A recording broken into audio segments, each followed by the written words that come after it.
Hello everyone, welcome back to One Quest Video. I'm Walnuts, and today we're going to be talking about the board game Logic and Lore.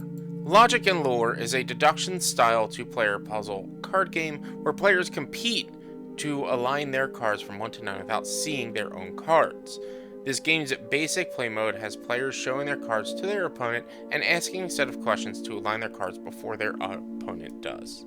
The contents of the box are 18 star cards which the players are trying to flip in order from 1 to 9, 9 center lane cards numbered 1 through 9, 4 reference cards, 45 tracking tokens that players use to tag their cards after getting answers, 14 dragon meeples, and 18 mode cards that adjust how the game was played.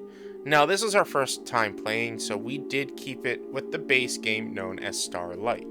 Setup is incredibly easy. You align the center alignment cards 1 through 9 in the middle of the table, then both players shuffle their respective decks and place their cards face down on opposite sides of the alignment cards.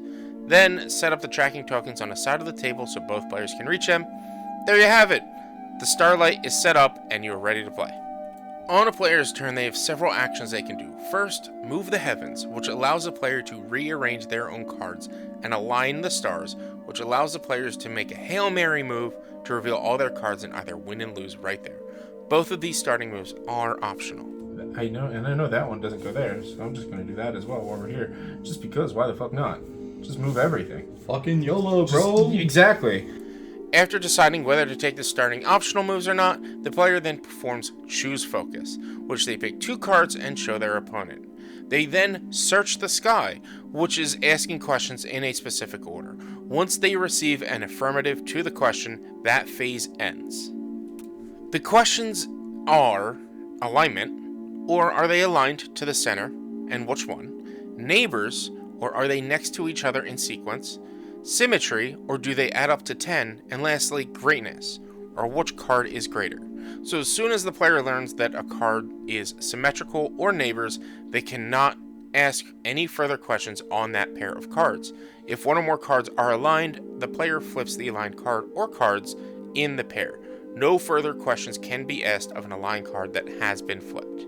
Are either of these aligned? That one's aligned.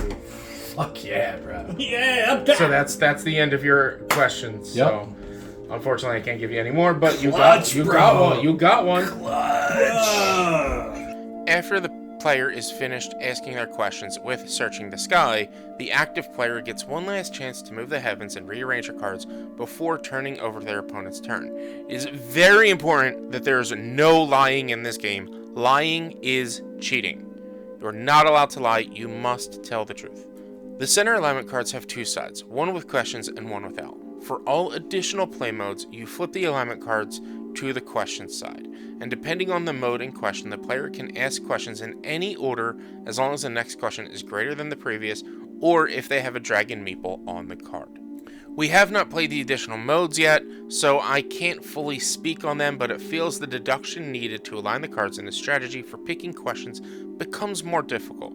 There are also black hole cards that we also have not used that bring in another harder level of puzzle solving. As play goes on and you start to align more cards, it becomes easier to deduce what cards go where. Once a player aligns all 9 cards on their side, they win and the game is over. However, there is the Align the Stars action. This gives the player who is behind the opportunity to try to win if they are going to lose the next turn. They start flipping their cards 1 to 9, and if any are misaligned, the game is over and they lose. I actually played against my dad, and he was going to win next turn. I had no cards flipped, so on my last turn I made some big moves and switched around my cards before attempting to align the stars. When I flipped, I misaligned 7 and 9. I almost won after being completely behind. It is in my experience that no game will go to the last turn being the final proper alignment, as the players behind will generally take that Hail Mary move right before the winning player gets their winning turn. I feel this game is great for all ages. It is graded for 8+, but I think a child younger could play this game. They have also added the rule that if someone playing the game is as old as one of the cards on the board, they get to align that card for free before the game starts, which is adorable. Playing with your 8-year-old, they get to a free 8 alignment. Like I said, we've only played the Starlight mode, and a few friends that we did play with are planning on buying the game.